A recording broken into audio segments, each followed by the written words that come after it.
I want to tell you about a patient of mine. His name is Harold. Harold is 71 years old, retired electrician, proud grandfather, very active man. He came to me about a year ago, not because he felt terrible. He actually felt reasonably well. He came because his cardiologist had sent him a message after his last blood test. And the message said, Harold, your triglycerides are high, your HDL cholesterol is low, and your fasting blood sugar has been creeping up. We need to talk. Harold sat across from me and he said, Dr. Chen, I do not understand. I do not eat red meat. I use olive oil. I take my blood pressure medication. I walk every day. I have been doing everything they told me. So why are my numbers getting worse? I asked Harold one question. Tell me what a typical day of eating looks like for you.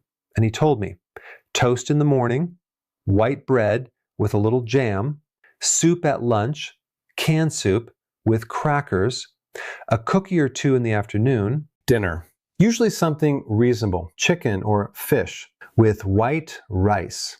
And then in the evening, a small bowl of cereal because he had trouble sleeping on an empty stomach. I looked at Harold and I said, Harold, I think I know what your cardiologist found. And today, I want to explain it to you the way it was explained to me in medical school, so you can actually understand why this matters and what to do about it. Because the issue is not your red meat or your olive oil or your exercise. The issue is something hiding in plain sight in almost every meal you just described. My name is Dr. Daniel Chen. I am a physician in internal medicine, and today I want to walk you through what Harold and I talked about, what the research actually shows about refined carbohydrates, added sugars, and cardiovascular health after 65, and what specific changes Harold made that moved his numbers in the right direction within 3 months. Let us begin. Now, first, I want to explain the difference between two types of carbohydrates, because this distinction is the heart of everything I told Harold. The first type is refined carbohydrates. These are carbohydrates that have been processed in a way that removes most of the fiber, the bran, the germ, the natural nutrients. What remains is essentially pure starch that your body digests very rapidly. Examples include white bread, white rice, white pasta, crackers, most breakfast cereals, cookies, pastries, and anything made with white flour. The second type is complex carbohydrates. These contain the whole grain, the fiber, the bran, the germ, and all the nutrients that came with the original grain. They digest slowly. They release glucose gradually. Examples include whole grain bread, brown rice, oats, barley, legumes, and quinoa. Now, why does this distinction matter so much for your heart? Let me explain the mechanism, because this is what Harold needed to understand. When you eat refined carbohydrates, your digestive system breaks them down almost immediately, because the fiber that would slow digestion has been removed. Your blood glucose rises rapidly, and your pancreas responds by releasing insulin quickly and in large amounts to bring that glucose back down. Now, in a younger person with good insulin sensitivity, this spike in recovery happens efficiently. But here's what changes after 65. Two things happen. First, insulin sensitivity tends to decrease with age. Your cells are less responsive to insulin, so your pancreas has to release more of it to get the same effect. Second, your pancreas itself, after years of responding to blood sugar spikes, may not be as efficient as it once was. The result? More insulin circulating in your blood for longer after every refined carbohydrate meal. And here's what excess insulin does that most people never hear about. Excessive intake of refined carbohydrates and added sugars has been shown to raise the risk of cardiovascular disease through a number of pathways, including the promotion of insulin resistance, persistent low-grade inflammation, dyslipidemia, and endothelial dysfunction. Let me break each of those down, because they were exactly what Harold's blood tests were showing. The first pathway is triglycerides. When you eat more refined carbohydrates than your body needs for immediate energy, your liver converts the excess glucose into fat, specifically triglycerides, and releases them into the bloodstream. This is why Harold's triglycerides were high, even though he was not eating much fat. He was eating too many refined carbohydrates, and his liver was converting them into blood fat. Higher free sugar intake was associated with higher CVD incidence and higher triglyceride concentrations within all lipoproteins. The second pathway is HDL cholesterol. HDL is the protective cholesterol, the one you want higher, not lower. Refined carbohydrates and added sugars tend to lower HDL cholesterol through complex metabolic pathways related to the same insulin and triglyceride disruption. And Harold's HDL was low, which is exactly what the research predicts. The third pathway is inflammation. Repeated blood sugar spikes create oxidative stress in the blood vessel walls, triggering low-grade chronic inflammation. This inflammation, over months and years, damages the inner lining of arteries, creating the conditions for plaque to form. Excessive intake of refined carbohydrates can lead to insulin resistance, dyslipidemia, and chronic inflammation, which all increase the risk of atherosclerosis and other cardiovascular diseases. Atherosclerosis, the buildup of plaques inside artery walls, is the underlying process behind heart attacks and strokes. And chronic inflammation from repeated blood sugar spikes is one of its drivers. The fourth pathway is blood pressure. Research has found that excess sugar intake, independently of weight gain, is associated with higher blood pressure through mechanisms involving the kidneys and the activation of the sympathetic nervous system, which I have discussed in other videos. Now, I want to tell Harold what I told him in exactly the right order. I said, Harold, your body is not broken. Your heart is not failing.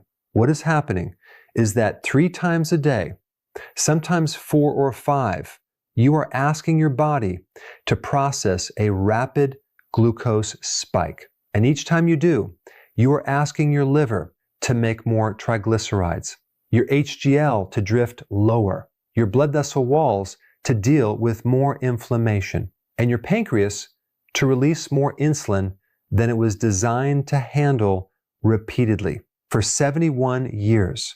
And the cumulative effect of that is exactly what your cardiologist is seeing in your blood test. Harold sat quietly for a moment, and then he said, but I do not eat much sugar. I do not add sugar to anything. I told him, Harold, the sugar is in the bread. It is in the crackers. It is in the cereal. It is in the canned soup. It is in the jam. You are eating added sugar and refined carbohydrates at almost every meal without thinking of them as sugar, because nobody told you to think of them that way. And that is what I want to change today. Now, let me tell you what the research actually shows about how much this matters. A large study confirms the link between high refined grain intake and an increase in the risk of heart attacks and premature death. Modeled substitution of 5% of energy from refined grain starch with whole grain starch was inversely associated with total cardiovascular disease risk. In plain terms, replacing a small portion of refined grains with whole grains was associated with meaningfully lower cardiovascular disease risk. Not a massive dietary overhaul, a partial substitution made a measurable difference. An NHLBI Framingham Heart Study found that greater whole grain consumption is associated with a reduced risk of cardiovascular disease, particularly in middle to older aged adults. The study found that people who ate the most whole grains had smaller increases in waist circumference, better maintained their HDL cholesterol levels, and had lower fasting blood sugar and blood pressure over time, compared to those who ate the fewest whole grains.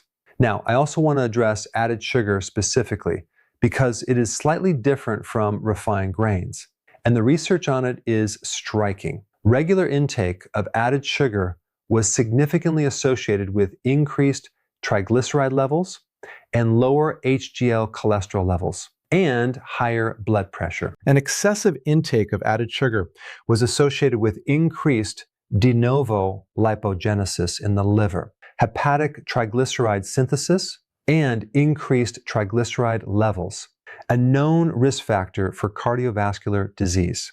De novo lipogenesis, that is the process I mentioned earlier, where your liver converts excess sugar into fat, into triglycerides, into blood fat that circulates in your arteries. The current dietary guidelines for Americans recommend that added sugars make up no more than 10% of your total daily calories. For a person eating around 2,000 calories per day, that is no more than 200 calories from added sugar, which is approximately 50 grams or about 12 teaspoons. Now, most Americans are eating significantly more than that, and many older adults who eat packaged foods, canned soups, cereals, breads, and condiments regularly are consuming far more added sugar than they realize because it hides in plain sight under many names on food labels. Now, I want to tell you what Harold did and what happened, because this is what makes the story meaningful. I did not ask Harold to overhaul his entire diet.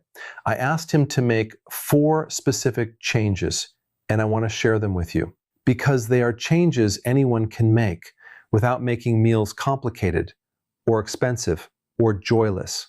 The first change, switch the white bread to whole grain bread. Not multigrain, not brown bread, actually whole grain, where the first ingredient on the label says whole wheat flour or whole grain oats or another whole grain. This one swap at breakfast immediately slows the glucose spike from the first meal of the day. Harold found a brand he liked within a week and stopped missing the white bread. The second change, switch the white rice to brown rice, or better yet, to a mixture of brown rice and lentils, which adds protein and fiber and further flattens the glucose response. Brown rice takes longer to cook. Harold started cooking a larger batch on Sundays and using it throughout the week. The third change, replace the afternoon cookie with a small handful of unsalted mixed nuts or a piece of fresh fruit, not fruit juice, fresh fruit, which still contains fiber and produces a much slower glucose response than the refined sugar in a cookie. Harold chose walnuts because he had already heard me talk about walnuts in another conversation. The fourth change, read the label on the cereal and find one where the sugar content per serving is under 5 grams. Most breakfast cereals, even ones marketed as healthy, contain 10 to 20 grams of sugar per serving or more. Harold found a plain rolled oat cereal, added a handful of berries, and said it tasted better than he expected. Those 4 changes, made within the first 2 weeks, were the only dietary changes Harold made.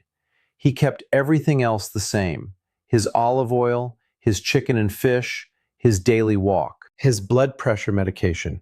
3 months later, his cardiologist ran his blood test again. His triglycerides had dropped meaningfully. His HDL had risen slightly. His fasting blood sugar had come down. Not to perfect numbers, Harold still has cardiovascular risk. He still needs monitoring and his medication. But the trend, the direction of the numbers, had reversed. His cardiologist was pleased and asked what he had changed. When Harold explained, his cardiologist nodded and said, "That is exactly what the evidence supports. Simple, consistent, specific substitutions rather than dramatic deprivation." Now, I want to give you the practical framework that Harold used so you can apply it to your own eating without having to track every calorie or follow a complicated plan. The framework is this: every time you are about to eat something white bread, white rice,